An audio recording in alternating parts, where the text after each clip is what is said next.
Baik, saya ambil contoh beberapa ini ya tulisan yang bagus. Sebentar, saya ini dulu ya. Set. Nah, jadi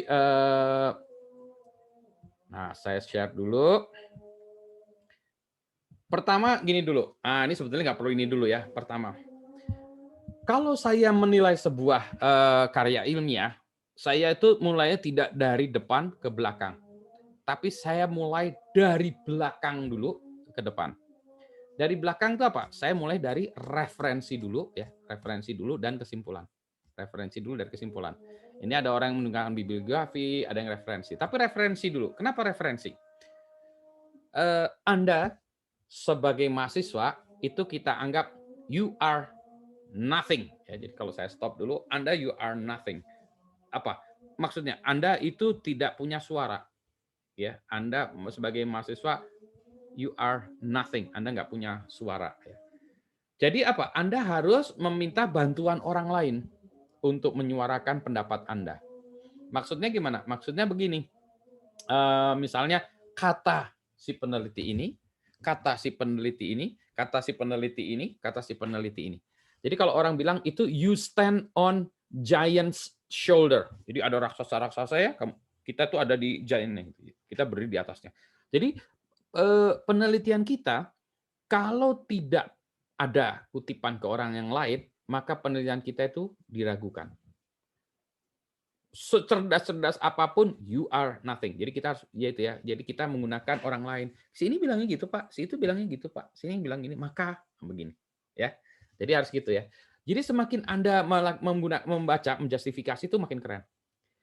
Dulu S1, S2 saya lupa ya, referensi saya banyak ya di dalam buku tesis saya itu saya mungkin ada 100 lebih lah referensinya. Yang saya banyak baca lebih banyak lagi. S3 saya, wah referensinya luar biasa banyak sekali.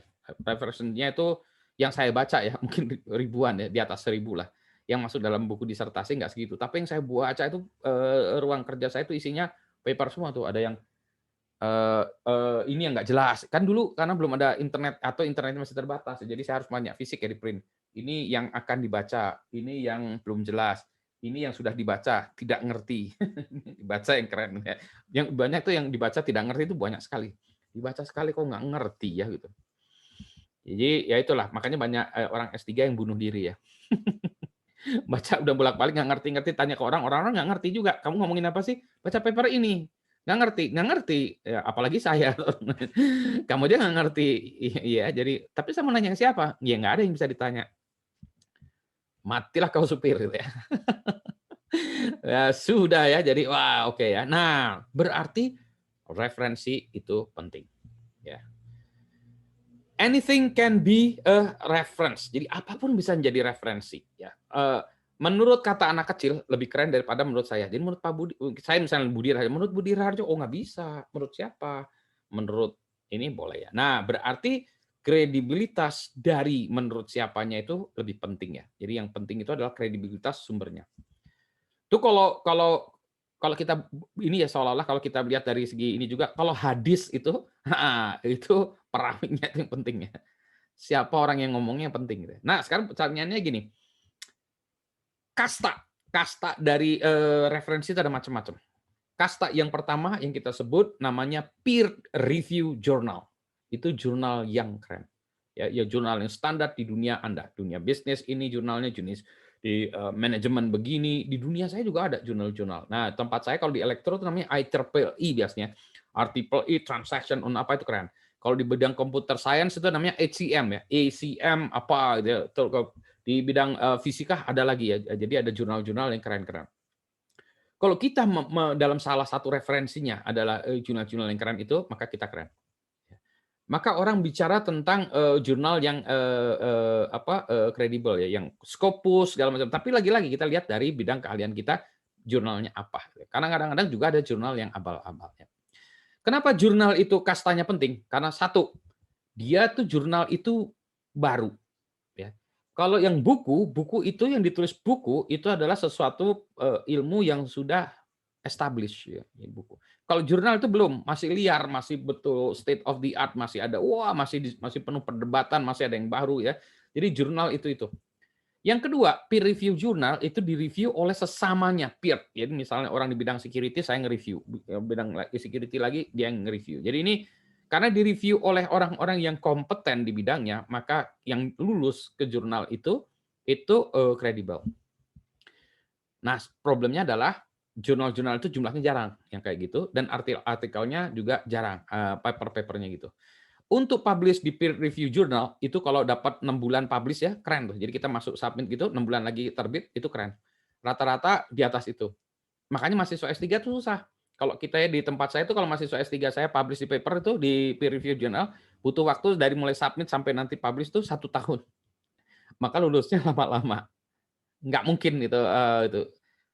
Saya nge-review jurnal itu juga susah. Jadi, orang-orang yang nge-review jurnal itu gajinya kecil, tugasnya berat gitu ya. Jadi, wah luar biasa. Jadi kalau saya mereview paper tuh sebentar saya pikir, lama mikirnya ya, komentarin segala macam. Jadi, berilah, apresiasi kepada yang review jurnal gitu. Karena itu susah sekali ya. Kalau diloloskan ternyata jurnalnya acak adut, tapi kalau nggak diloloskan, jurnal kita harus publish ya, harus ada artikel-artikel yang keren-keren juga ya. Jadi kalau nggak, jurnalnya juga masalah kalau nggak publish-publish. Itu dianggap, "Ini jurnal kok nggak bisa publish sih?" Berarti kamu nggak bisa, attract, nggak bisa menarik penulis-penulis yang keren-keren. Jadi sebuah makalah yang dipublish di peer review journal itu sudah mengalami review yang keras ya, rigorous ya, oleh peer-peer-nya. Jadi itu adalah, yang kita cari ya. Jadi nanti Anda cari ke sana. Kalau nggak dapat gimana? Ya nggak apa-apa sih, tapi ya tadi itu kasta yang paling tinggi ya. Jadi kalau ada ya. Baru kasta kedua, baru kita bicara tentang buku yang dipublish secara formal ya. Nah, karena tadi butuh waktu, ada editor segala macam di review, nah itu gitu. Baru nanti ke bawahnya itu baru misalnya seminar ya. Kenapa seminar masih di bawah? Karena seminar tuh seringkali yang nge-review temannya sendiri. Publish kita ngadain seminar, teman kita submit paper, oh oke lah kita lolosin lah, nanti kita lihat di seminarnya, di presentasinya gitu ya. Jadi kurang rigorous dari hal ininya apa proses screening-nya gitu ya. Jadi gitu. Dan baru nanti kita turun ke bawah ke bawah. Ke bawah ke bawah ke bawah ke bawah. Nah, baru kita bicara tentang misalnya, "Pak, kalau online segala macam boleh nggak?" Boleh, tapi itu rendah ya.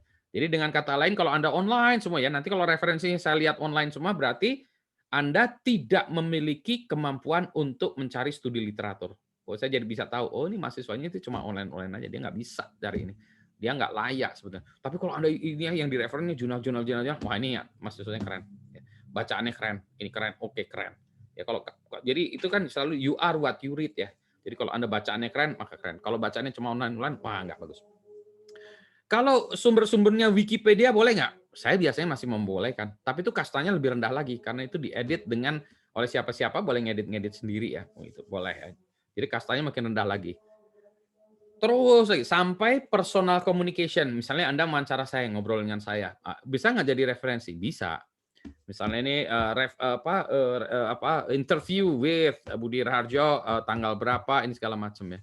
Problemnya dengan interview kayak gitu tuh apa? Meskipun saya pakar ya, kadang orang lain susah melakukan verifikasi. Anda mereview saya, kan Anda itu berarti orang-orang harus percaya kepada Anda ya, karena bilang saya yang mereview Pak Budi. Tapi orang-orang lain nggak punya bahan reviewnya mana, mendengarkan, jangan-jangan kamu salah ini, salah pengertian, Pak Budi ngomongnya A, kamu pemikirannya not A, ya kan bisa jadi kan ya. Jadi saya nggak bisa punya, nggak bisa repeatable gitu ya, nggak bisa diakses. Jadi itu kasarnya lebih rendah lagi. Bahkan kalau perlu Anda ini buku pendidikan atau buku mata pelajaran SD boleh nggak? Boleh. Berarti tapi Anda kelasnya kelas SD. Oh masih kelas SD gitu ya. Jadi itu ya, itu ya. Jadi itu ya, pertama itu dulu. Ada pertanyaan tentang itu dulu nggak? Sumbernya. Silakan. Share. Yes, go ahead. Kalau saya lihat ya kayak di beberapa mata kuliah ketika kita coba mencari literatur atau paper-paper ya, kayak sepertinya mayoritas itu mereka mengutip ya dari banyak buku ya. Jadi mereka kayak mengcompile ya dari beberapa literatur yang mungkin masih berhubungan dengan materi yang akan dibuatkan menjadi paper gitu. Dan saya lihat kalau melihat referensinya itu memang bisa sampai 50, 60 gitu. Dan itu common sekali ya kalau saya lihat di beberapa paper ya yang terkait dengan kuliah di MBA gitu. Ya itu memang benar gitu. Nah, sekarang yang ini kan adalah si saya sebagai dosennya atau reviewer akan ngecek sebetulnya nih ini bluffing atau enggak gitu ya. Dia bilang 50 paper, dalam waktu yang terbatas ini sanggup dia baca 50 paper ya. Jadi kita harus akan mendeteksi, itu tadi ya, ini bluffing atau enggak gitu ya. Jadi itu aja sih sebetulnya. Bahwa, memungkinkan nggak? Memungkinkan, baca banyak tuh memungkinkan. Given enough times, selalu orang punya kemungkinan untuk baca banyak paper dan bagus banyak paper. Semakin banyak yang di-refer, semakin bagus. Dan kayak buku ya, memang kita tidak ada kewajiban membaca satu komplit buku. Bagian dari buku yang kita refer pun boleh aja, sah gitu, sah gitu. Yang repot tuh begini, yang repot itu bukan begitu. Jadi, misalnya Anda membuat paper, Anda menemukan paper orang lain ya. Paper orang lain itu membuat referensi ke yang lain-lain. Nah, Anda mengutip referensi itu, jadi bukan first hand ya Anda itu. Nah, itu yang nggak boleh sebetulnya. Ya, jadi itu, kecurangan ya, kecurangan, quote unquote kecurangan. Nah, di dalam dunia akademik ya, dalam dunia akademik, itu kejahatan terbesar, the biggest sin adalah kecurangan. Ya, kecurangan. Itu selalu the biggest sin. Bodoh boleh, sekolah itu bodoh boleh, tinggal ngulang aja, nggak masalah. Ya, bodoh boleh, salah boleh, boleh, ngulang boleh, boleh. Ya, tinggal masalah waktunya aja. Yang tidak boleh cuma satu, curang. Ya. Jadi itu makanya kalau dalam kuliah saya di apapun kuliah saya boleh mengulang ujian berkali-kali mengulang nggak boleh. Yang nggak boleh cuma satu, curang aja. Ya. Jadi kalau tadi Anda curang dan terdeteksi, maka solusinya cuma satu, dikeluarkan. Sorry to say, kejahatannya cuma satu, keluar kamu, udah gitu ya. Nah, tapi kadang-kadang ada orang yang kejahatannya itu bukan karena memang jahat, tapi karena nggak tahu gitu ya. Jadi makanya harus diajarin tahu, ini tuh yang kayak gini tuh adalah the biggest sin. Nggak boleh kejahatan terbesar dalam bidang ini ya. Dan sangat mudah sebetulnya kita membuat, karya yang bagus segala macam, nggak susah gitu, kalau diikutin tuh nggak susah. Kalau susah nggak akan ada mahasiswa yang menjadi mahasiswa ya, atau gurunya kacau aja gitu ya, nggak kan susah gitu ya. Ya, mendapatkan nilai A, nah itu mulai agak susah, tapi mendapatkan kelulusan udah pasti gampang lah ya menurut saya. Kalau ngikutin apa yang diajarkan dosennya pasti lulus gitu ya. Kan sekarang kita ngejar A gitu. Nah, kalau kita menyerempet-nyerempet tadi ya yang apa kita sebutnya namanya adalah kecurangan. Nah, itu no ya. Itu soalnya kalau saya bilang ke mahasiswa gini, di dunia kampus aja yang netral ya, dunia kampus tuh netral, nggak ada ini aja, kamu curang, apalagi nanti di dunia nyata. Dia nyata itu penuh dengan kecurangan, gitu ya, susah dikendalikan. Kalau dunia kampus, dalam dunia kita, ini kita adalah satu environment yang clean ya, yang mana kecurangan itu seharusnya nggak perlu gitu. Misalnya, Pak, saya nggak bisa ini. Ada mahasiswa saya dulu ya di kelas saya misalnya gitu, kan kuliah saya pagi tuh, kuliah saya ada yang kuliah jam 7. Ya. Datang saya, Pak, mohon maaf Pak, kenapa? Saya nggak bisa bangun pagi Pak. Ada bahasa kayak gitu. Emang kamu bangun biasanya jam berapa? 9 ke atas Pak, gitu. Oh, jam 9 ke atas mah udah selesai kuliah saya ya. Ya udah gini aja nanti saya buatkan rekamannya segala macam, kamu belajarnya ini ya, 9 ke atas ini. Oke Pak. Jadi saya punya deal khusus dengan satu mahasiswa ini. Tapi apa, dia jujur, dia bilang ke saya, "Pak, saya punya kesulitan gini, saya pengen belajar gini-gini." Oke, saya bilang, "For you it's a different story." Udah jangan bilang ke mahasiswa lain ya. Soal daftar hadir nanti kita akalin aja gimana kehadiran, tapi kan saya bisa bilang ini kehadiran, tapi kehadirannya beda, kasih tugas beda. Ya repotnya sedikit di saya. Tapi lagi-lagi apa tadi? Dia tidak curang. Which is saya suka, karena dia tidak curang. Dia bisa aja curang, "Pak, saya mau nitip aja ke teman saya, kehadirannya." Bisa-bisa aja kan, saya nggak peduli aja soal tanda. Tapi dia tidak melakukan begitu. Jadi menurut saya, dia, ini layak diberi kesempatan, karena dia nggak curang, ya. Dia punya kesulitan dalam belajarnya, oke, we'll find a way gitu ya. Nah, jadi tadi ya, nah 50 boleh, semakin keren, semakin banyak semakin keren. Nah, sekarang tinggal masalahnya adalah kalau kita punya referensi dan referensi itu tidak digunakan di dalam tulisan, nah itu juga nggak boleh ya. Yang referensi yang boleh dicantumkan adalah referensi yang kita kutip di dalam tulisan. Kalau kita membaca sesuatu, kemudian sesuatu itu menginspirasi kita, tidak kita kutip dalam tulisan, tidak boleh dicantumkan di situ. Ya, nggak boleh. Itu yang directly kita kutip atau kita paraphrase, kita apa, barulah kita. Ya. Tapi semakin banyak semakin bagus. Ya. Ada lagi? Kalau mengenai tahun, Pak, tahun dari jurnal itu sendiri, karena Ya. kita tahu ada beberapa konten atau materi yang sifatnya klasik, Pak. Ya. Contohnya di bidang saya ini, Pak, misalnya training and development. Ya. Itu referensinya sudah lama banget, sejak tahun 2010 sudah ada penelitian dan sebagainya.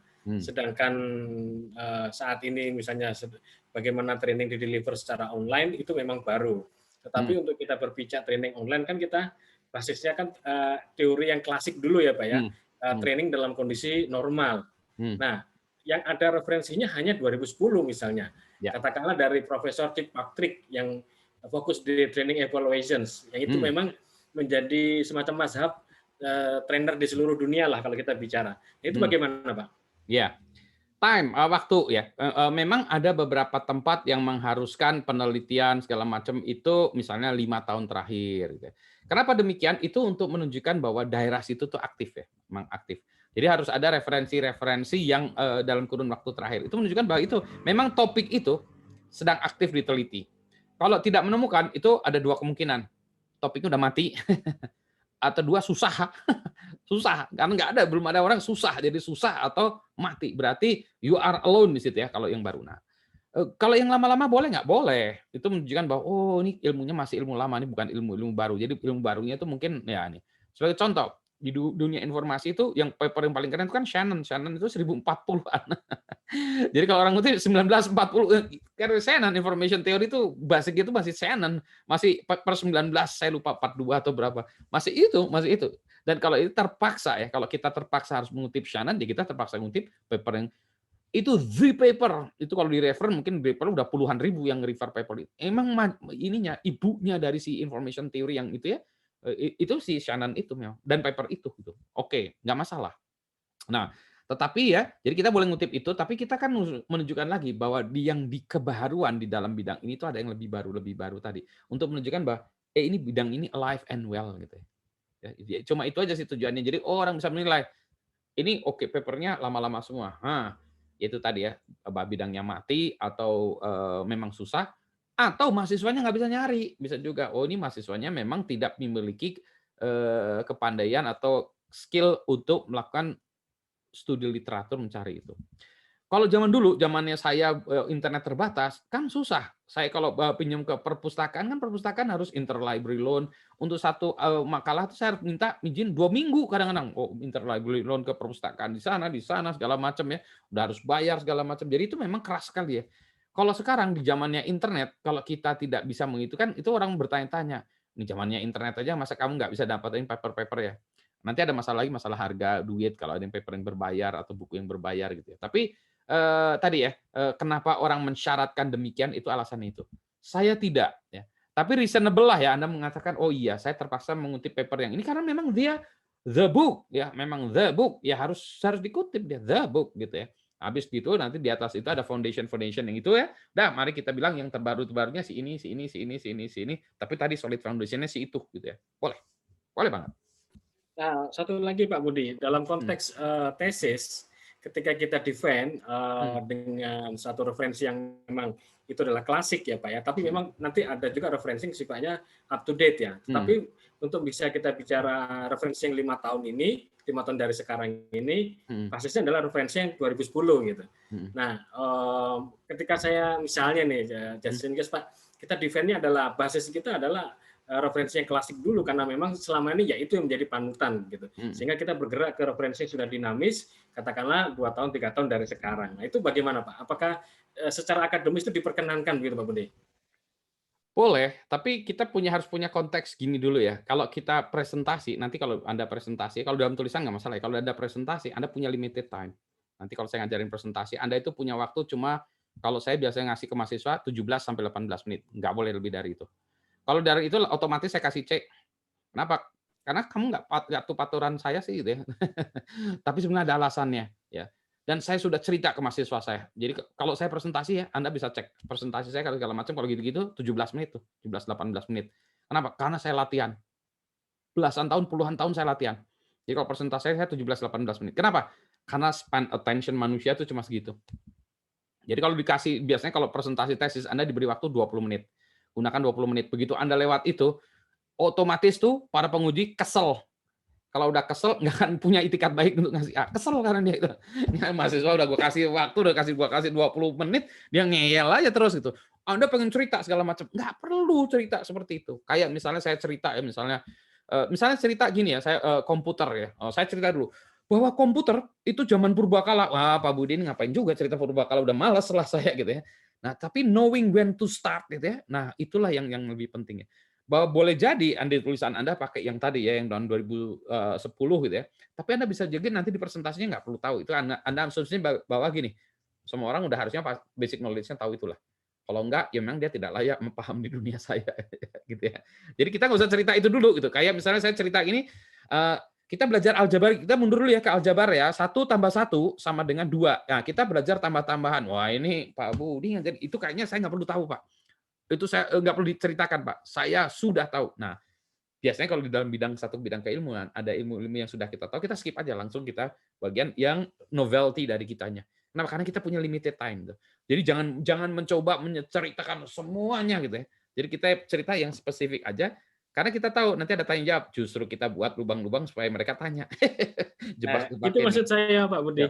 Jadi maksud saya dalam konteks ketika kita di challenge atau ditanya, diuji oleh para penguji itu Pak. Nah, ketika mereka melihat di referensinya kok ada tahun 2010, nah, itu maksud saya. Ya, kalau udah pas kan ya, kalau ini presentasi ya. Nanti kalau pas tanya jawab, tenang aja. Kan udah tanya jawab. Mau tanya jawabnya 3 jam, 10 jam, tenang. Nah, itu bisa kita layani. Kenapa? Karena saya tahu ilmunya. Yang nulis tesisnya kan saya. Dosen-dosen itu sama saya jagoan saya. Seolah gitu ya. Anda bisa bilang gitu ya sebetulnya. Jadi Anda tenang aja. Oke. Nanti mau dibawa ke referensi 2010, oke. Mau dibawa referensi ke 1970 juga, saya oke gitu, Pak. Saya tahu, Pak.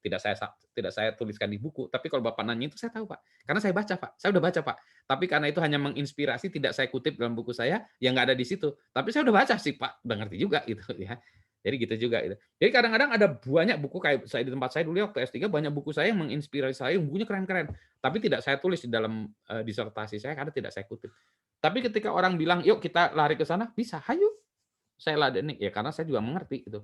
Ya saya udah ngerti gitu ya. Jadi gitu ya. Oke, terima kasih Pak Budi. Jadi silakan lagi tentang referensi. Nanti kita deeper lagi tentang referensi ya. Jadi sekarang baru kita bicara tentang kasta referensi. Nanti kita penulisan segala macam. Kita bicara tentang kasta dulu ya, penulisan. Ya, referensi. Ada lagi?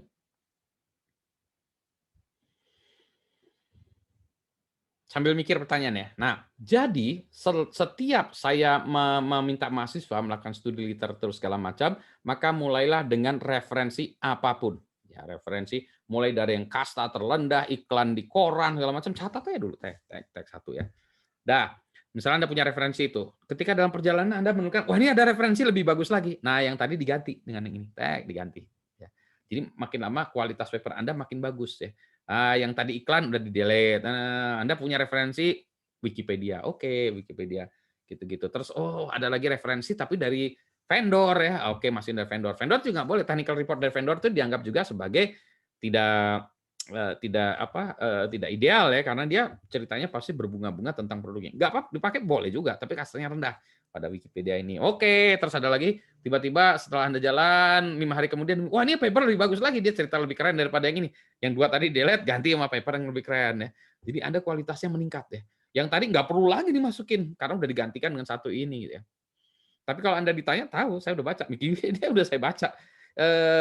Manual booknya vendor saya juga tahu, tapi saya tahu bahwa karena itu kalau saya tampilkan maka dia ininya menurunkan kualitas dari tulisan saya. Jadi saya yang masukkan adalah yang peer review jurnal gitu ya. Itu untuk ininya, keren-kerenannya ya. Kan ini kalau paper itu kan ngasah-ngasah, ini Anda punyaan siapa, mazhabnya siapa, si ini siapa. Jadi Anda harus tahu ya apa orang yang keren di situ. Contoh, kalau saya sebagai contoh nih sekarang, yang bagi yang senang sepak bola, klub sepak bola di Eropa yang paling terkenal, sebutkan 3. MU. Manchester United. MU, apalagi? Real Madrid. Real Madrid, terus apa lagi? Chelsea. Nah, kalau Anda mau buat klub sepak bola, kalau Anda nggak tahu misalnya yang ini apa?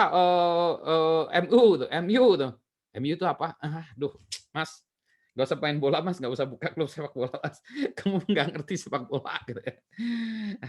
Ya, jangankan gitu. Sekarang kita harus tahu juga striker yang paling banyak ngegolin sekarang siapa? Di Liga Premier League siapa? Bundesliga siapa? Kan harus tahu kan. Dengan kata lain apa? Anda harus tahu ini yang bau rekso di bidang Anda itu apa? Yang paper yang Anda tulisan itu siapa? Harus tahu. kalau Anda nggak tahu, Anda dibilang lucu ya. Anda kok membuat paper sini, tapi Anda nggak misalnya lucu ya. Anda membuat tulisan tentang sepak bola, Anda nggak ngutip Manchester United ya, sepak bola di Eropa, tapi nggak ada satu kata pun menyebut MU. Anda ini menulis sepak bola Eropa apa, gitu ya? Zaman kapan? Atau Anda ngerti sepak bola nggak sih ya? Pasti harus ada referensi ke sananya ya. Gitu ya. Nah, sama dengan ini, you are the master of your field. Ketika Anda menuliskan itu, I am the master of this topic. Jadi Anda pura-puranya Anda master. Jadi saya tahu jagoan tentang topik ini siapa. Selalu saya tanya ke mahasiswa saya, siapa yang bawa Rekso di situ? Ini Pak Profesor ini Pak, dia di grupnya nih yang dia di Harvard Pak, ini grupnya gini gini gini gini. Coba lihat paper-papernya. Oh iya pantesan, papernya dipublish dari Harvard semua. Ini karena profesornya itu jurnal-jurnal itu didominasi oleh si paper-paper dari grup itu. Kenapa? Ya karena yang bawa Rexau itu. Jadi yang mereview paper-paper juga ngeri juga. Wah, itu mbah gurunya tuh. Ini mahasiswanya mbah gurunya itu ada faktor itu juga ya. Jadi kita tahu oh begitu ya. Jadi kita tahu petanya. Ya. Maka kita cari juga di grup dia tuh lagi publish paper apa ya. Dia lagi ngomongin apa ya. Oh, dia lagi ngomongin ini. Belum tentu yang terbaik ya, belum tentu, tapi kan kita tahu ya players-nya sama. Di bidang topik itu kita harus tahu players-nya siapa topik itu. Kayak tadi dalam bidang training, pendidikan ya, misalnya oh ini si ini. Ya bukunya itu. Oh ya dia tahu ya. Dia tahu buku itu. Oke, fine. Saya tidak setuju dengan pendapatnya dia, tapi saya tahu ya. Oh ya ini bukunya itu. Ya. Penting itu ya. Kalau nggak tahu lucu juga nih ya, dia nggak tahu. Ya. Ya, oke, lagi referensi silakan. Oke ya. Nah, sekarang kita bicara tentang penulisan referensi. Nah, salah satu yang paling repot di dalam akademik adalah resenya dalam hal penulisan, ya, penulisan. Jadi tadi ya setelah yang kasta, nulisnya harus benar referensi. Kalau Anda tidak bisa nulis referensi yang benar, Anda dikatakan Anda ini nggak bisa nulis. Saya punya mahasiswa yang waktu itu hampir nggak dilulusin karena penulisannya tidak sesuai dengan standar. Bayangin tuh, ini kita dia udah kena semprit dari ITB. Saya lupa 7 tahun atau berapa dia S3-nya. Nah, mau dikeluarin gitu.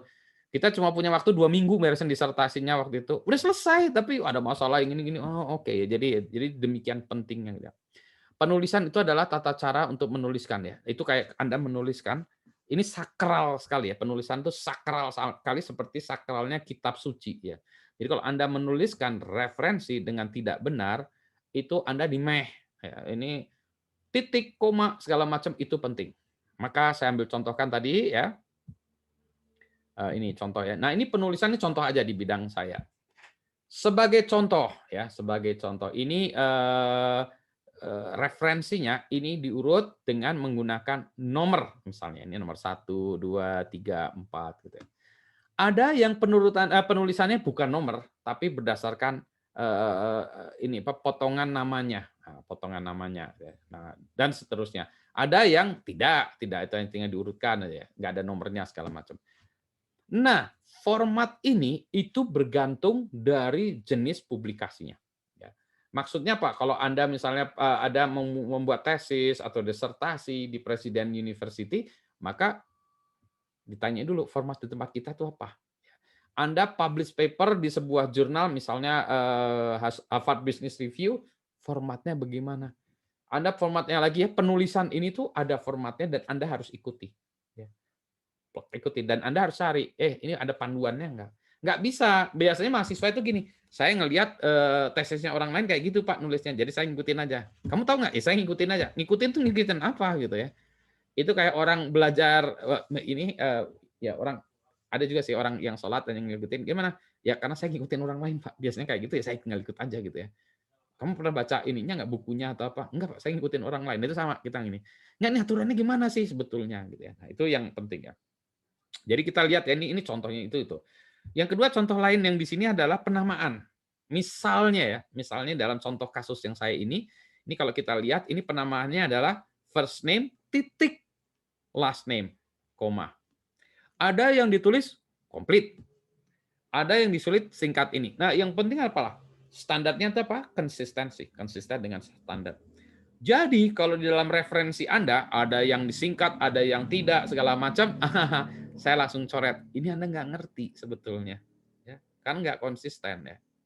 Jadi ini kalau ini Ini contohnya ya, kalau contoh dalam standar ini IEEE sebetulnya standarnya penomoran berdasarkan IEEE ada banyak-banyak juga ya, ada yang kayak gini, ada yang berdasarkan singkatan nama, ada yang macam-macam ya. Ini ininya adalah dengan nomor. Penomorannya apa? Nomor kotak, habis itu kotak ya. Terus adalah namanya gini.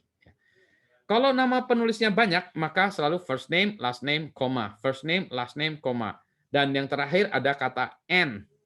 N, first name, last name. Jadi, oh ini berarti ini bertiga. Ini 1, 2, 3. Jadi orang akan lihat, oh ini penulisnya bertiga. Setelah last name, apa? Nah, setelah last name adalah, kalau standar ini adalah koma. Standar tempat lain ada yang titik. Maka Anda lihat, beda antara titik dengan koma di standar Anda, kalau Anda nggak ngikutin, coret, berarti Anda nggak patuh. Ya.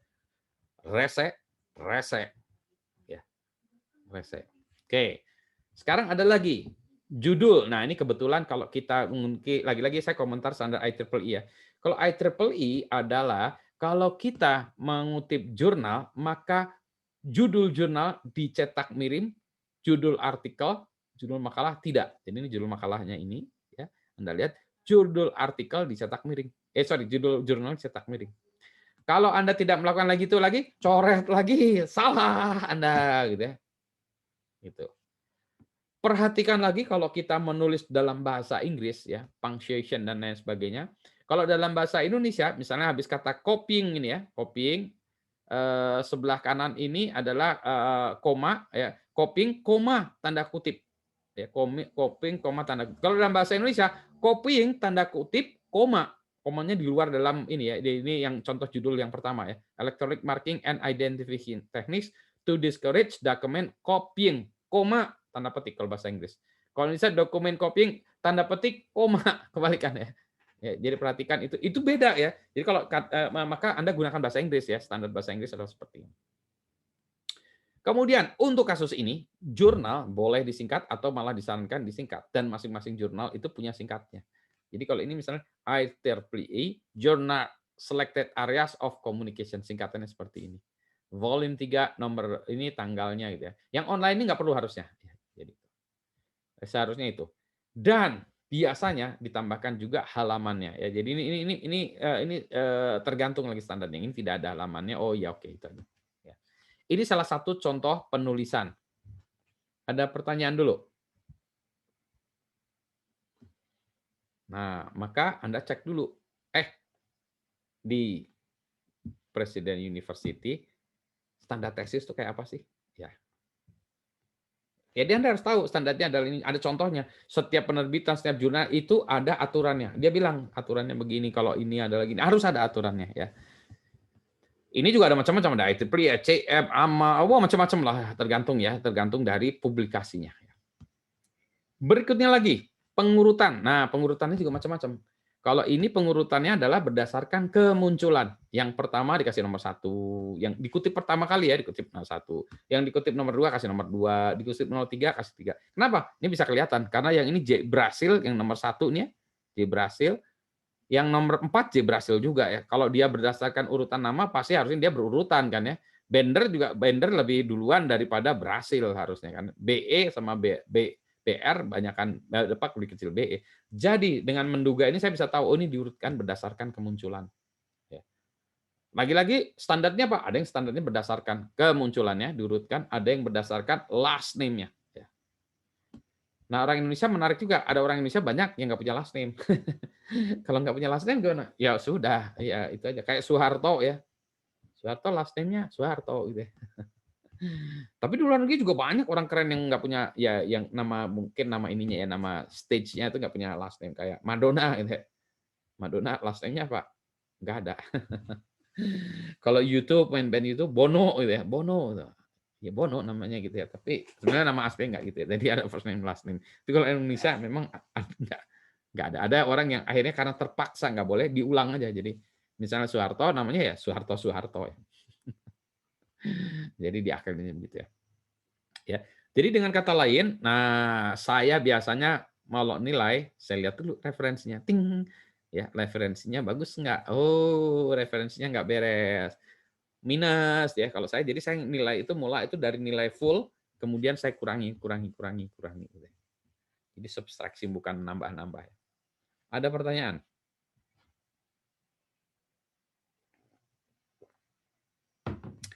Awal-awalnya dulu biasanya saya lenient ya kepada mahasiswa atau saya memaafkan banyak hal ya.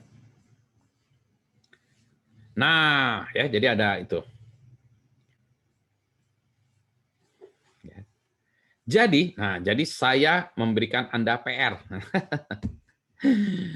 PR-nya adalah ini ya.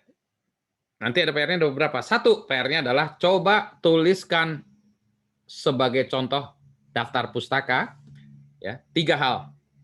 1 peer review jurnal, 2 buku, gimana ya? Anda cari aja yang mana yang ini ya, tapi 1 peer review jurnal, 2 buku, 3 online. Nah, saya nggak cerita online ya. Nanti saya pengen tahu Anda kalau Anda kan online itu apa ya? Kayak Wikipedia gitu.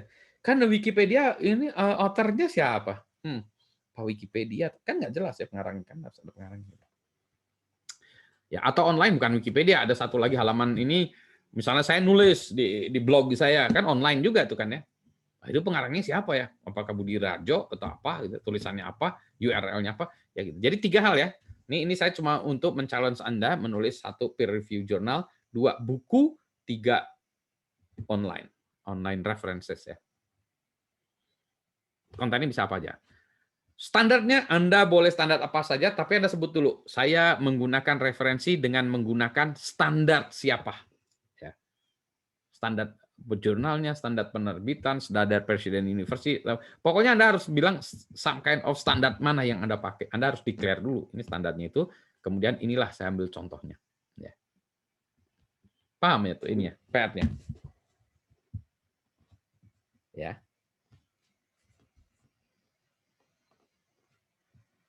Nggak terlalu susah ya, tapi itu kalau nggak dipaksa nggak dilakukan, jadi paksa dilakukan. Dan kalau nggak diajarkan nggak tahu, maka saya ajarkan ini supaya kalau sekarang Anda misalnya nggak benar, saya bisa bilang kan udah diajarin. Nggak bisa ngeles, saya nggak tahu Pak, udah tahu waktu di kelas. Jadi yang asik yang nggak kuliah hari ini ya, wah Pak saya waktu itu pas kuliah nggak ikutan Pak, nah nggak salah gitu ya, salah sendiri ikutan kuliah.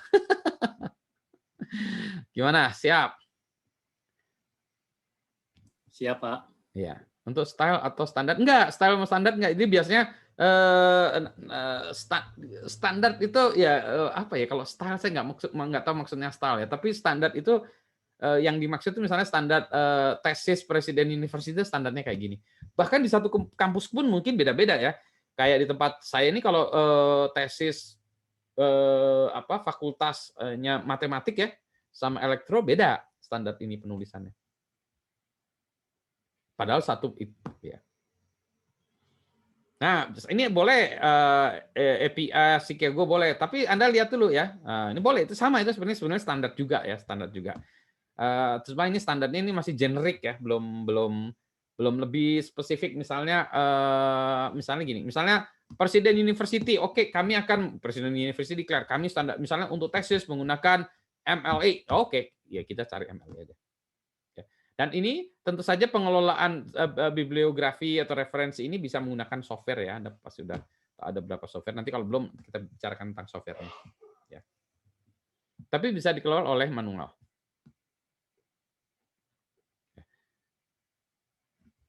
Silakan Anda boleh pakai. Tapi selama Anda mengatakan bahwa saya standarnya ini ya, boleh. Anda standar saya ini atau style saya ini, inilah yang saya gunakan. Boleh. Ya. Tapi kalau saya sarankan, nah, karena Anda nanti nulis tesis di Presiden University, cari standar Presiden University. Kenapa? Sekali belajar, sekali mendayung, 3 pulau terlampaui. Jadi Anda tahu juga standar, oh saya nanti kalau nulis tesis kayak gini. Coba cari tahu tesis di sana standarnya kayak apa. Jadi biasanya orang memberikan keterangan dan juga memberikan template. Ya.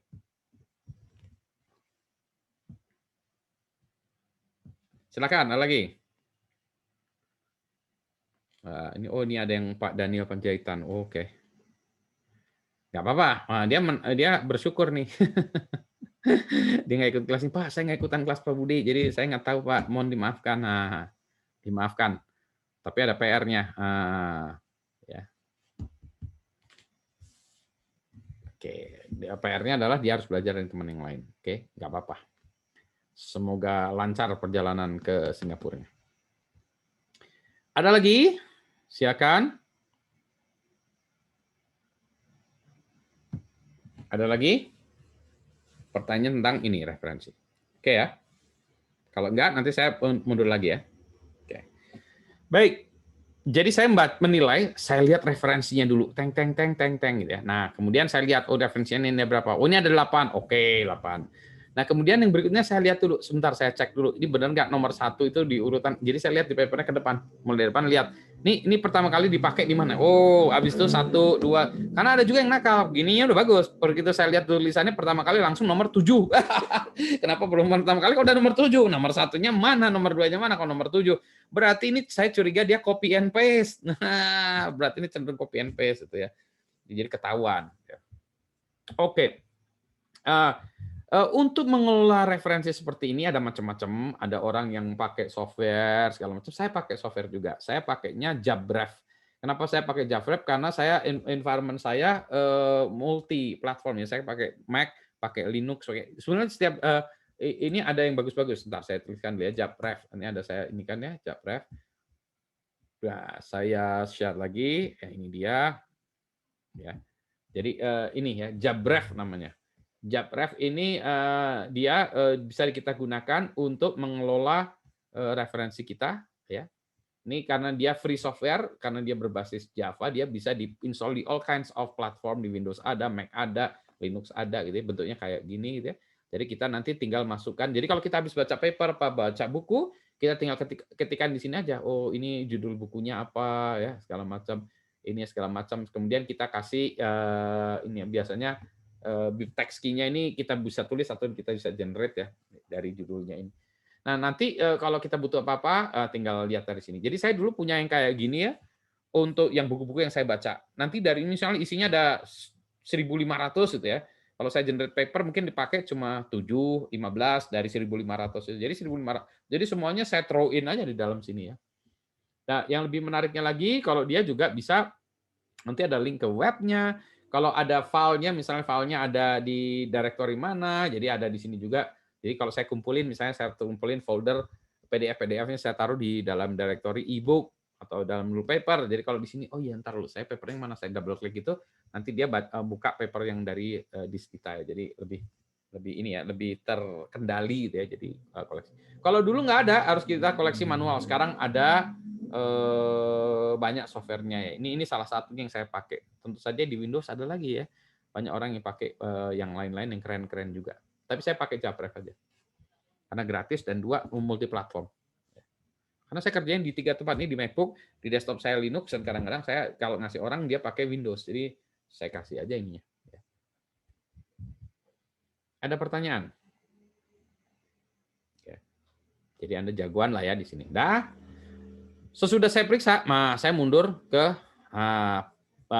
terakhir, ya, bab terakhir dari technical report atau apa yang tutup itu si report Anda itu bisa macam-macam. Ada yang isinya penutup, ada yang isinya kesimpulan, ada yang isinya concluding remarks, apa saja boleh, sah-sah aja. Anda namanya apa aja.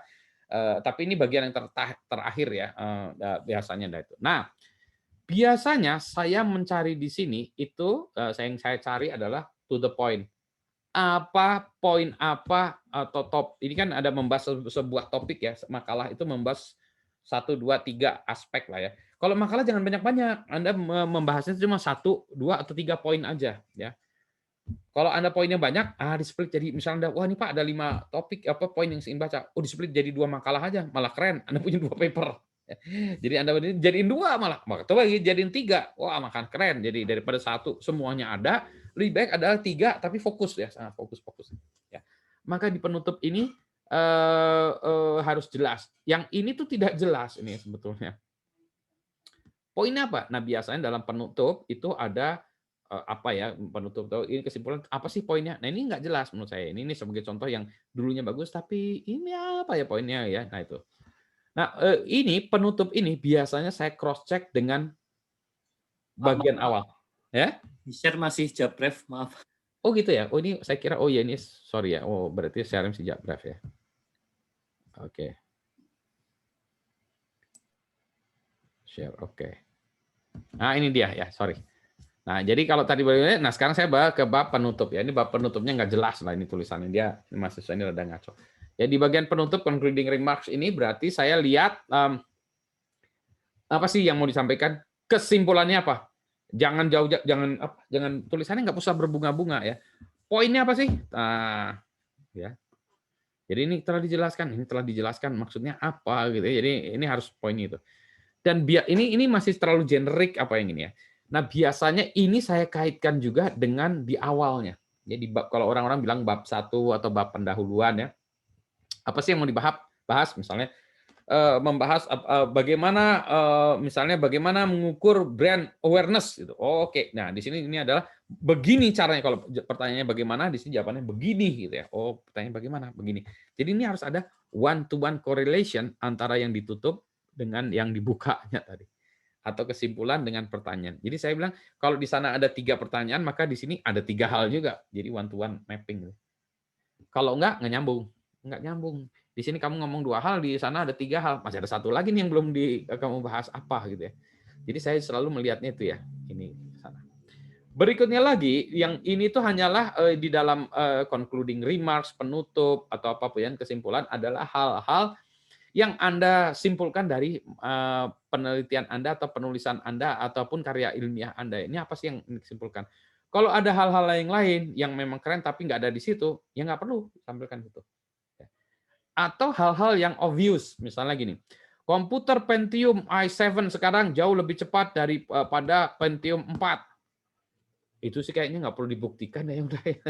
Itu udah pengetahuan umum. Nggak ada penelitian Anda pun udah jelas gitu ya. Kayak gitu tuh nggak perlu gitu. Jadi ini nggak perlu. Jadi penutupnya apa dong? Kesimpulannya apa? Nggak ada nih kesimpulannya itu. Coret, buang gitu ya. Nah, mahasiswa saya seringkali kenanya di situ. Makanya saya selalu bilang ke wanti-wanti mahasiswa, kalau saya sebagai pembimbing Anda, kadang-kadang saya juga suka lupa yang lihat itu. Anda korelasikan dah lah yang ini dengan awalnya gitu. Saya selalu wanti-wanti itu, tolong itu. Karena kalau saya meriksa, itu yang saya periksa itu. Jadi saya periksa referensi dulu, terus kemudian saya lihat kesimpulannya dulu gitu ya. Kesimpulannya ini sama nggak dengan yang bagian pertama? Kalau sama, oke, baru saya baca. Kalau nggak sama, selesai, tutup, buang gitu ya. Tulis ulang, buang, masukin tempat sampah gitu ya. Atau mahasiswa saya kasih nilai T, jelaskan kepada saya. Nggak nyambung gitu ya. Kalau udah nggak nyambung, saya malas bacanya. Kenapa? Karena saya setiap saat tuh harus baca 50-60 paper dari mahasiswa. Jadi saya selalu bilang, don't waste my time. Kalau kamu jelek, udah jelek aja gitu ya. Jadi perbaiki. Ya. Kalau nggak mau, ya udah saya kasih nilai nggak lulus. Ya boleh juga sih, Pak saya nggak mau perbaikan. Ya nggak apa-apa, saya kasih nilai nggak lulus. Atau wah ini kelihatannya ini sebetulnya bisa jadi A, B, atau A. Kalau dengan kondisi sekarang masih D nih, gimana? Oh, saya nggak sempat Pak, D aja oke lah. Oh deh, ya udah saya kasih D. Saya bilang sayang sekali kamu kasih waktu seminggu lagi kamu bisa dapat A, nggak sempat Pak, ya udah D aja. Yang penting saya nggak ini Pak lulus dengan nilai minimal, ya udah ya kasih itu. Tapi kan rugi ya, dan bahkan beberapa tempat D nggak boleh gitu ya. Ya udah terserah gitu ya. Tapi ya jadi itulah yang dilihat, dan ini pun teknik yang dilakukan oleh orang-orang yang lain. Kenapa? Karena kita punya nggak punya banyak waktu. Jadi kita lihat poin-poin yang mana itu tempat mahasiswa tergelincir ya. Dan itu poin yang cepat untuk melihat indikasi mahasiswanya. Dan indikasi mahasiswa ini ngerti nggak sih buat makalah, mahasiswanya ini ngerti nggak sih dengan topiknya? Itu cuma 2 itu aja tuh udah. Setelah itu baru kita baca yang lainnya. Ya. Kalau ini aja nggak lulus screening, itu buang.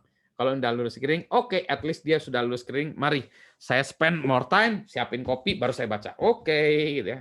Jadi karena apa? Kalau saya ini aja udah yang 2 hal tadi aja ya, yang bagian belakang ini 2 hal, bagian belakang ini udah nggak nyambung, maka mau saya kasih nilai apa? Karena dia nilainya juga nggak bisa ya, nggak bisa lulus. Mau dalamnya bagus, tengahnya nggak lulus karena ini 2 ini nggak konsisten ya.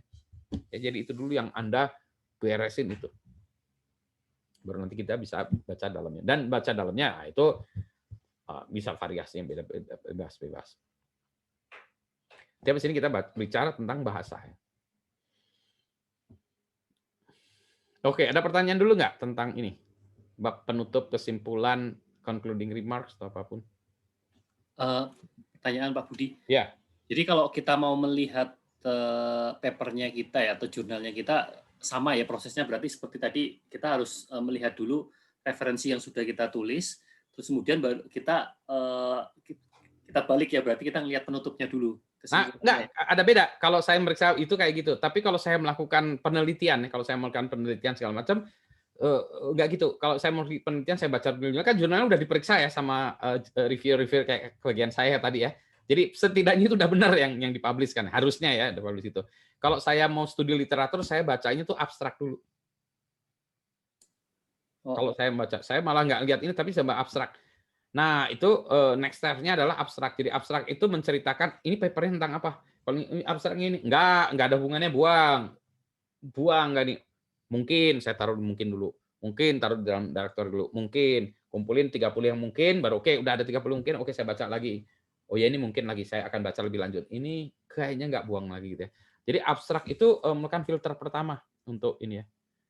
Untuk ini. Maka kalau dalam menulis abstrak pun, Anda juga harus bagus ya. Menulis abstrak itu nggak boleh. Sebagaimana kita ketahui bahwa dunia teknologi informasi segala macam, kayak di abstrak nggak perlu kayak gitu. Itu karena wasting time bagi orang-orang. Jadi misalnya penelitian ini mengukur akurasi data dengan metode ini. Pengukuran dilakukan dengan 3.000 sampel, ini hasilnya kayak gini. Oke, jadi kalau orang baca, oh iya saya ingin mengukur tentang akurasi data. Ya udah nanti akan saya baca tapi gitu. Abstrak.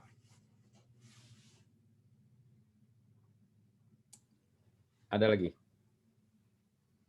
Jadi kalau nanti Anda studi literatur ya tentang makalah di akhir kelas, Anda cari-cari, jangan baca dulu detailnya, Anda baca abstrak dulu, kumpulin misalnya, oh ini ada 20 paper, nah, itu Anda baca abstraknya dulu aja. Kalau abstraknya udah nggak karu-karuan, repot lah kan ya Anda. Masa kan Anda baru glance dulu, baru cepat dulu kan, belum sempat baca. Nanti kalau udah baca detail, udah ngabisin 2 jam baca sambil nggak ngerti, sambil udah pusing, kesel, muntah-muntah, ternyata ini papernya nggak ada hubungannya. Kurang ajar nih buat paper nih, udah ngabisin, you're wasting my time, 2 hours of my time, and a headache gitu kan ya. Anda ngamuk banget ini paper sampah gitu kan ya. Jadi Anda jangan dulu invest di situ, jangan invest time dulu, lihat dulu abstraknya dulu. Kalau itu sesuai baru oke. Kemungkinan sesuai saya invest waktu. Ya. Oke, Pak. Ada lagi. Nah, baru kalau gitu udah itu oke, baru kita langsung pas sudah ini baca makalahnya, oke ini udah benar kira-kira, baru kita langsung jump ke bagian penutupnya dulu. Sebentar. Penutupnya apa sih poin-poinnya ini? Oh iya, oke. Saya akan mulai dari situ atau saya mulai dari mana atau itu dia counter argumen terhadap kita ya atau dia mendukung pendapat kita, baru kita oke nanti saya baca detailnya dalamnya. Ya, detailnya gimana sih dia sampai kesimpulan gitu. Pertama kita baca dulu kesimpulannya, oh ya benar ya. Mendukung, tidak mendukung atau somehow mendukung poin saya, ya hipotesa saya atau apa. Baru kita baca, oke, kita lebih baca serius dalamnya. Ya. Ya kita juga harus mengoptimasi waktu kita juga ya. Ada lagi? Belum ada ya? Oke ya. Nah, jadi tadi proses ini. Nah, sekarang saya loncat ke satu topik lagi adalah bahasa ya, bahasa. Ini kebetulan kalau di kelas kita di Presiden University saya mengencourage mahasiswa untuk menulis semua makalahnya dalam bahasa Inggris dan aturannya begitu ya, kita bahasa Inggris gitu ya. Kalau bisa bahasa Inggris, terlalu bahasa Inggris ya. Nah, maka kita harus belajar grammar dalam bahasa Inggris itu penulisan seperti apa. Dan sebetulnya tidak terlalu susah kalau menulis ya, kalau mungkin bicara kita agak susah ya, tapi kalau menulis sepertinya nggak terlalu susah. Tapi ternyata ketika saya cek orang dalam menulis bahasa Indonesia pun acak adut juga. Ternyata sama juga nih acak adutnya bahasa Indonesia ya. Kenapa? Nah, karena itu tadi orang tidak diajari bahasa Indonesia yang baik dan benar gitu ya. Terutama kalau saya mahasiswa itu sering saya ini ya itu paling di ke ya misalnya di sama ke itu kalau di-nya dipisah itu tempat ya, kalau disambungkan itu kata kerja, itu aja susah orang-orang sering kali gitu ya. Nah saya mau tanya sekarang, kalau keluar itu ke luar atau keluar?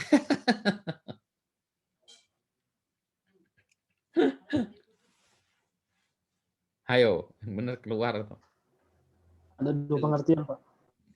Betul, ada 2 pengertian, tergantung. Pengertiannya apa aja? Satu menunjukkan tempat, satu lagi menunjukkan aktivitas. Betul. Banyak yang nggak tahu itu. Ada lagi apa ya?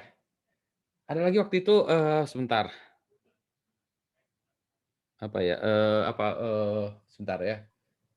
Ada sesuatu yang bahasa Indonesia yang kalau kayak ada satu kata yang saya lupa ya waktu itu. Kita ribut banyak. Kalau kayak misalnya mengejawantahkan gitu ya. Atau mengendalikan, kendali k itu berubah jadi gitu kan ya, segala macam gitu. Ada satu kalimat, ada satu kata dulu yang kita ribut. Karena harusnya harus berubah tapi nggak lazim gitu. Jadi kita bingung. Sebentar ini apa ya? Saya lupa ya. Apa sih waktu itu? Sampai ribut dengan klien karena kita buat laporan ke klien, kita pakai bahasa Indonesia yang baik benar, sama klien kenapa bahasanya kayak gini, ini bahasa Indonesia yang baik dan benar. Contoh kalau dalam bahasa Indonesia, unggah. Unggah itu apa? Download ya. Hah? Upload, Pak. Upload. Kalau download apa? Unduh, Pak. Unduh. Unduh. Unduh. Unggah, unduh. Sekarang pertanyaannya, steady state bahasa Indonesianya apa? Steady state. Ini adalah Kondisi stabil. Bukan, enggak. Ada steady state itu ada istilahnya. Nah kan, nggak tahu kan? Nah, carilah. Nggak enak katanya. Tapi itu yang baik dan benar. Aduh ya. Aduh. Efektif dan efisien apa bahasa Indonesianya?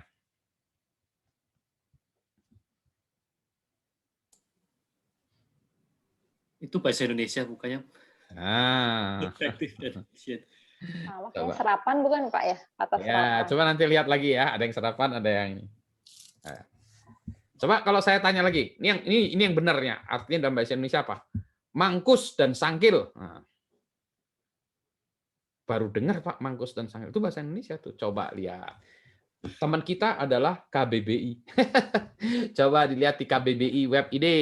Mangkus dan sangkil kita lihat apa? KBBI web ID. Web ID. Mangkus coba. Mujarab, mustajab, manjur. Sangkil itu sampai. Itu bahasa Jawa bukan sih Pak? Dari Jawa itu. Kalau yang dari bahasa Jawa saya tahunya cakil, Pak. Aduh ya. Sangkil itu efisien. Baru ini yang benar efisien itu sangkil. Berarti mangkus tadi efektif. Udahlah saya pakai efisien aja, Pak. Nah, sekarang efektivitas pakai V pakai F. Nah, kalau tanya sama orang tanya sama orang Sunda susah tuh pakai F, Pak. Dulu baru V, Pak. F dulu baru V, efektivitas. Lagi-lagi saya kadang-kadang kalau udah pusing gini, antar dulu ya, saya pakai ini dulu. Yang benar rezeki atau rezeki? Rezeki. Ceki pakai C. Kalau bahasa Inggrisnya algorithms, bahasa Indonesianya apa? Algoritma. Algoritma. Cek KBBI. Salah. Salah. Yang benar adalah algoritma. Saya juga baru tahu. Aduh, algoritma yang benar ya. Kenapa? Karena saya punya mahasiswa bimbingan gitu. Saya tanya udah pastikan gini. Terus kan saya tanya, kenapa kamu algoritma? Bahasa Indonesia algoritma, Pak. Hah? Algoritma? Saya kira algoritma, Pak. Oh, oke, saya cek. Oh iya benar, algoritma. Kamu benar. Jadi saya juga baru tahu karena mahasiswa saya yang ngasih tahu. Aduh, pusing gitu ya. Nah, karena di dunia saya, dunia teknologi itu seringkali banyak istilah. Istilahnya daripada saya pusing-pusing, saya lebih baik memilih pakai bahasa Inggris, saya miringkan. Jadi tulisannya itu tegak miring. Aduh, tulisannya jelek banget itu. Tapi habis gimana lagi daripada saya pusing-pusing udah gitu ya. Sebagai contoh, komputer saya hang. Hang itu bahasa Indonesianya apa? Gantung, Pak. Hah? Gantung apa itu ya? Crash. Kalau crash apa? Crash, komputernya crash apa? Rusak. Kalau rusak kan broken. Kalau crash apa ya? Nancep. Wah, saya bilang itu susah. Reboot bahasa Indonesianya apa ya? Reboot. Komputernya di reboot ya. Ya reboot apa ya reboot ya? Nggak ngerti saya. Saya udah bilang lebih baik saya tulis aja ribut, miringin aja deh. Gitu ya. Kita selesai ya. Gitu. Nanti kita pikirkan lagi gitu ya. Boleh, tapi ya udah gitu aja lah gitu. Tapi berarti artinya apa? Berarti kita mesti belum bahasa Indonesia baik dan benar. Saya bilang ke mahasiswa, udah kita tulis aja bahasa Inggris lah daripada gini pusing. Bahasa Indonesia memang susah untuk nulis tulisan teknis ya. Tapi bagaimanapun juga kita, kalau saya ya, kita tetap harus di dalam ini harus menulis dengan bahasa Indonesia yang baik dan benar. Harus ada orang yang nulis-nulis. Di satu sisi kita rights untuk konsumsi dunia, kita nulis dalam bahasa Inggris, jelas ya. Untuk konsumsi orang Indonesia kita nulis dalam bahasa Indonesia. Nanti kalau Anda lihat di kelas Anda, di tulisan Anda, tesis Anda dalam bahasa Inggris, ya tulislah dalam bahasa Inggris yang baik dan benar gitu. Kalau nanti Anda nulis paper untuk jurnal ilmiah di Indonesia, tulislah juga dengan bahasa Indonesia yang baik dan benar. Susah banget ya. Dan kalau dalam menulis, nah ini satu hal lagi ya, ini agak loncat lagi, dalam satu paragraf, maka ketika Anda nulis, what you have to write is the first sentence or the last sentence is the point of that paragraph. Ya. Jadi saya selalu bacanya itu kalimat pertama atau kalimat terakhir. Ya. Ini kalimatnya apa? Ini paragrafnya bisa panjang, kalimat pertama, kalimat terakhir. Nah itu yang saya perhatikan. Ya, jadi menulis itu ada yang ini ya, yang apa ya? Contoh-contohnya yang baik dan benar. Ada pertanyaan lagi? Silahkan. Ada minimum jumlah kayak penulisan abstrak ya. Kadang kita mau menulis abstrak itu ragu, kalau terlalu sedikit kayaknya tidak berkualitas gitu ya. Tapi kalau terlalu banyak juga namanya ini bukan abstrak gitu. Nggak, biasanya kalau abstrak itu bukan problem orang-orang itu bukan terlalu sedikit, terlalu banyak malah. Jadi orang-orang abstrak itu tidak boleh lebih dari satu halaman. Kalau bisa tidak boleh lebih dari satu halaman. Nah, yang susah adalah gimana saya bisa ceritakan dalam satu halaman. Maka yang berbunga-bunga itu nggak perlu ada. Sebagaimana kita ketahui colet, nggak ada yang kayak gitu. Poinnya apa sih? Ya, jadi ini tesis ini atau makalah ini poinnya apa? Sampaikan aja gitu. Bahkan kalau abstraknya bisa cuma 2 paragraf, keren.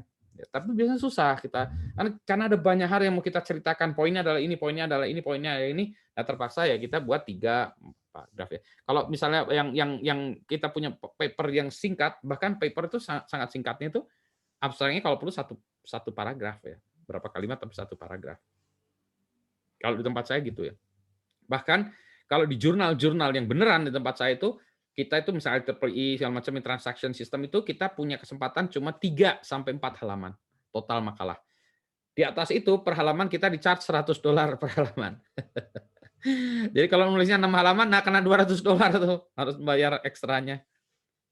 Padahal Pak, saya susah sekali Pak ya, bagaimana merangkumkan ini tuh susah Pak, ada banyak hal yang harus saya ceritakan Pak. Wah, ya siap-siap ayar 2 juta nih, 3 juta nih kita keluar untuk buat udah susah pula nulisnya, harusnya kita yang dibayar malah kita membayar ya itu. Jadi memang susah. Jadi kalau abstrak justru kalau saya lihat yang sudah itu bukan malah bagaimana memanjangkan abstrak ya, tapi malah menyingkat abstrak kesulitannya justru.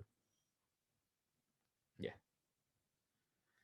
Sambil nunggu pertanyaan, saya kasih contoh lawak-lawakan aja. Ini Facebook saya kelihatan ya? Yes, Pak. Nah, sekarang ini ini contoh tugas mahasiswa. Apa yang salah dari ini tugas kalimat ini?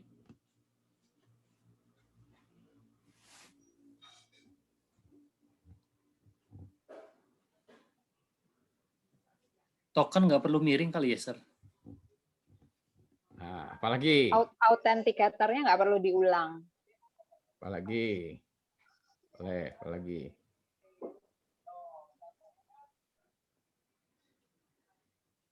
Apalagi? Saya mau tanya, subjek dari ini apa kalimat ini?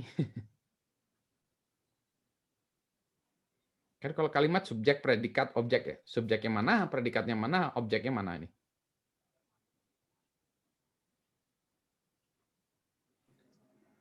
Ini kalimatnya membingungi. Ini salah.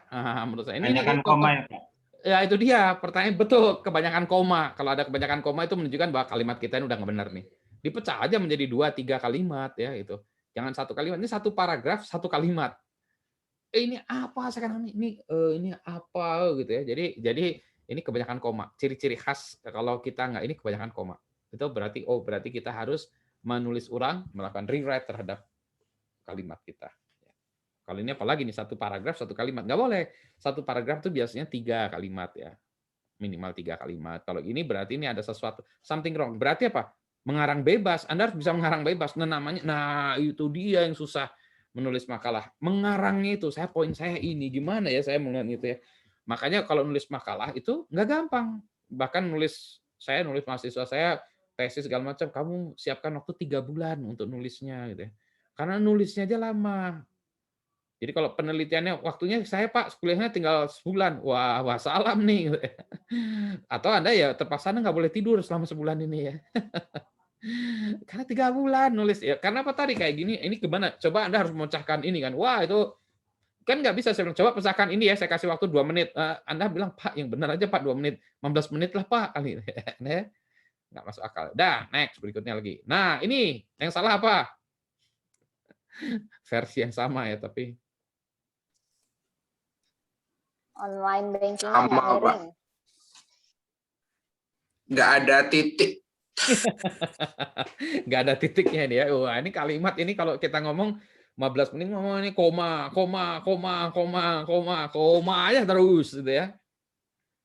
Ya, jadi ini nah sama ya ini gitu.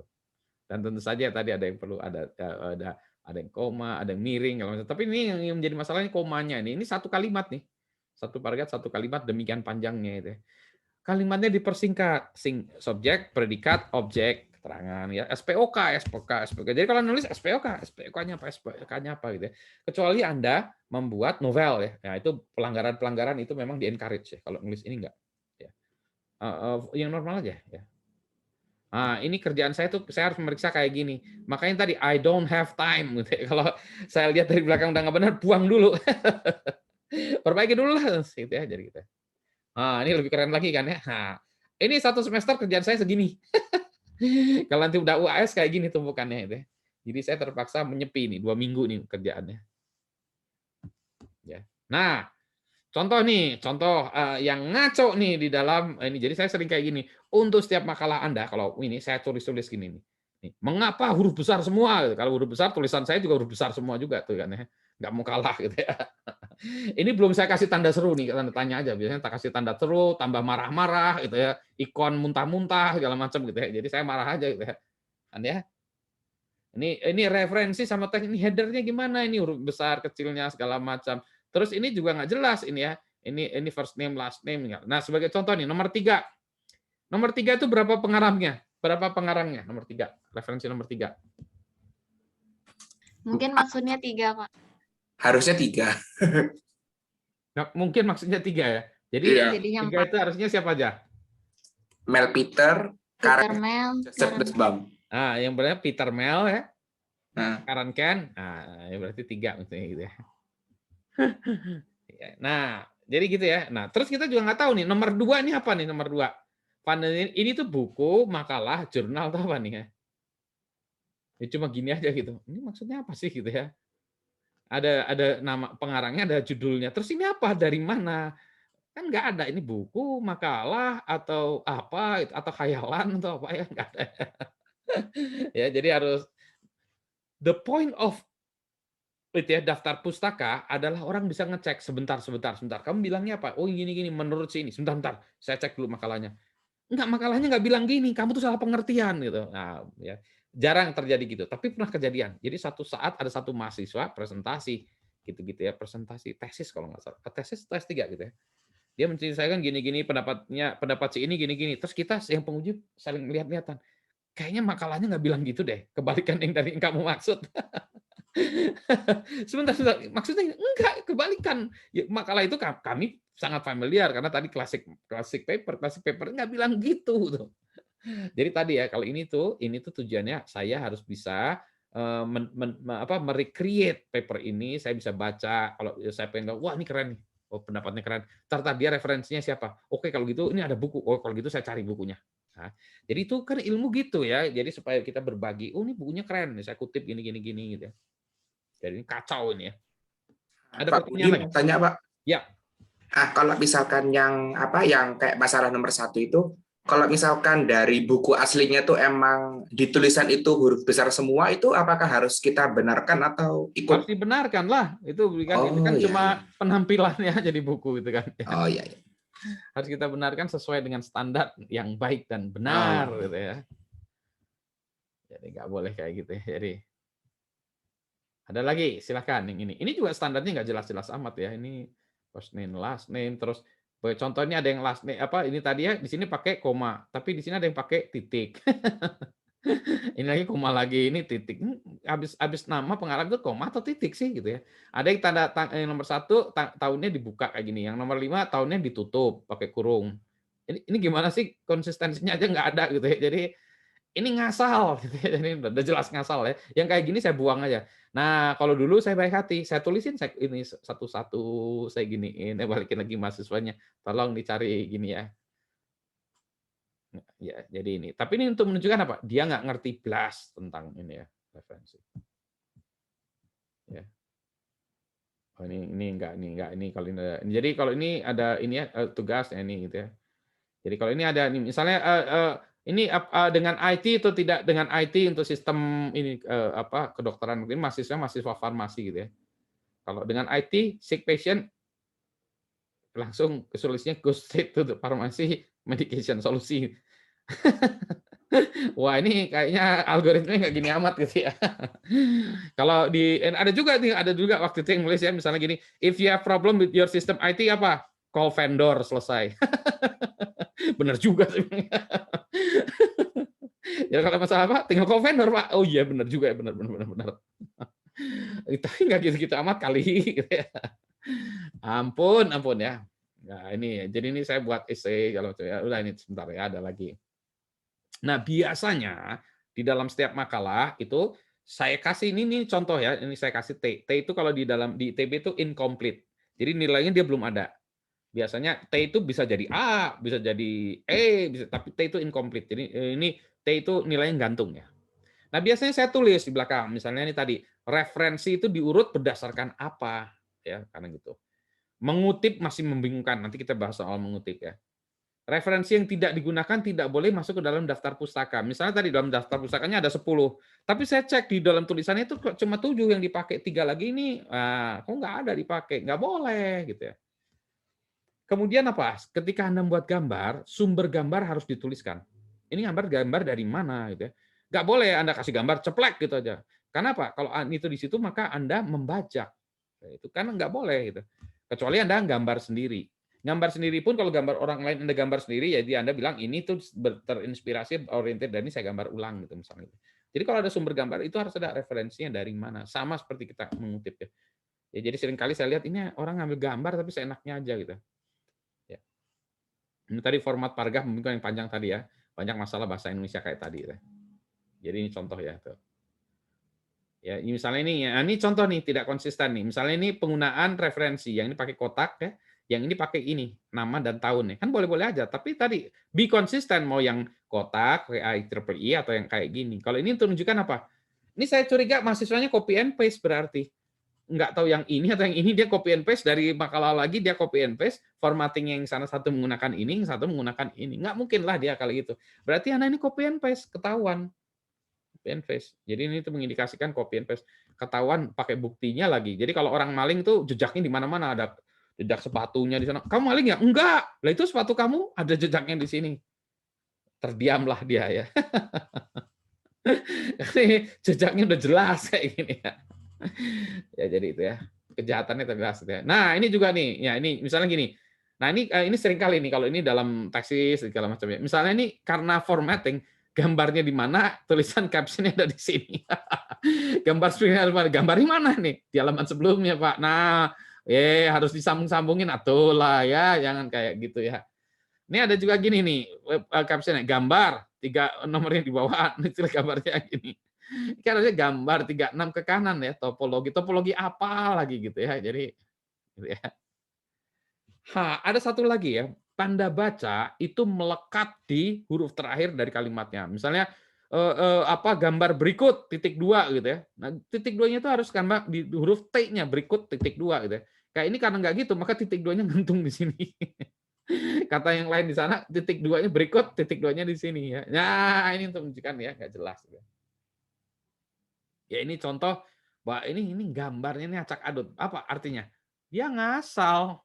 Berarti dia membuat papernya ngasal. Nah, kalau dia ngasal, saya juga nilainya ngasal. Balas dendam dong. Kamu saya kasih tugas ngasal. Ya saya juga nilainya ngasal. Suka-suka saya, mood saya lagi apa. Kalau mood saya lagi baik, saya kasih A. Kalau moodnya lagi nggak baik, ya saya kasih E. Tapi mosok yang kayak gini dikasih A. Kalau saya ngasih A ke sini, Anda bisa protes. Pak Budi, kenapa Pak Budi ngasih A ke sini? Nah, saya nggak bisa jawab juga. Jadi harusnya apa? Ini maksimal macai, Pak. Ya udah. Jadi saya mau ngasih A pun nggak bisa. Nggak akan bisa ngasih A karena saya akan dimusuhin banyak orang. Mahasiswa yang serius membuat nilai bagus, Pak, Bapak kalau ngasih itu A. Saya yang kerja setengah maktik, Bapak kasih B. Nggak terima, Pak, saya. Jadi ini saya terpaksa harus adil juga. Bahwa saya beri nilai jelek itu bukan karena saya pengen. Saya nggak pengen. Saya kalau bisa saya kasih A semua. Tapi saya harus adil kepada mahasiswa lain juga ya. Kalau Anda tidak ini gitu ya. Ini kayak ini sama ya. Menurut daftar si aneh ditulisan dimulai dari 7. Jadi kan itu dari kayak gitu ya. Ya ini selalu ya, lihat ya. Jadi saya ini berulang-ulang ya. Jadi ini kenapa? Karena setiap mahasiswa itu berlakukan ini gitu ya. Jadi gambar harus membutuhkan sumber, penulisan referensi masih belum sempurna, perhatikan perbedaan buku jurnal. Ini sampai saya tulis kayak gini, Jo. Bayangin kalau 60 makalah saya harus nulis ini. Dan kalau itu 60 makalah 1 semester ya. Jadi kalau dalam ini berapa? Saya berarti 120 kali kayak gini. Kali saya ngajar berapa? 20 tahun. Jadi kebayang ya. Tulisan saya udah kayak banyak gitu ya. Lama-kelamaan saya capek juga. Mungkin saya buat cap aja ya. Cek. Kesalahan berdasarkan apa. Nah ini ya. Nah ini juga ini nih. Nah sebagai contoh ini gini. Peralatan elektronik lainnya dot tanda seru. Ini juga beda nih. Harusnya yang benar. Lainnya spasi, kotak, satu, kotak, titik. Titiknya harus di belakang ini harusnya. Terus ini juga saya lihat, ini kalimatnya apa, referensinya. Kok beda isinya dengan daftar pustaka? Ketahuan, dia ngarang aja gitu. Saya lihat daftar pustaka, enggak itu nih bukan daftar, ini bukan kayak gitu gitu ya. Yang berikutnya lagi ini mahasiswanya pengen menambah halaman. Nah, maka logo Android aja dimasukkan. Ini logo Android gitu ya. Kayaknya nggak perlu lah. Semua orang di dunia dan akhirat tahu ini logo Android gitu ya, Mas. Jadi lucu kan ini, aduh, mahasiswanya lucu-lucu ini. Ya lucu ya. Ada lagi ini ya. Nah, wah ini ada kalimat, tanda petik, titik, nggak ada spasinya, nyambung. Ini tadi ya nggak ada ini nggak ada spasi. Yang ini lebih keren lagi. Ini titik, satu titik lagi. Iya. Layanan ini mungkin yang ya, oke gitu ya. Terus jadi gitu ya. Single sign on jadi single sing on. Nah, ini asik juga ya. Jadi bukan sign on, tapi ini kayaknya spellingnya asik ya. Jadi waduh ya. Nah, nanti ada lagi nih yang misalnya ini lebih spesifik lagi. Penulisan pseudocode ini harusnya bentuknya nggak kayak gini kalau penulisan pseudocode. Ini agak kacau ya. Tapi itu untuk yang codingnya. Ini kayak gini tuh nggak standar. Jadi orang lihat gini, ini nggak benar nih penulisannya. Formattingnya nggak benar. Ya, ini banyak tadi ya. Nah, ini menarik juga. Ini bab judul nggak ada ngomong-ngomong, metodologi nggak ada ngomong-ngomong, grafik. Ini mana kata-katanya Mas? Gitu ya. Jadi kamu ini kurang ngarang.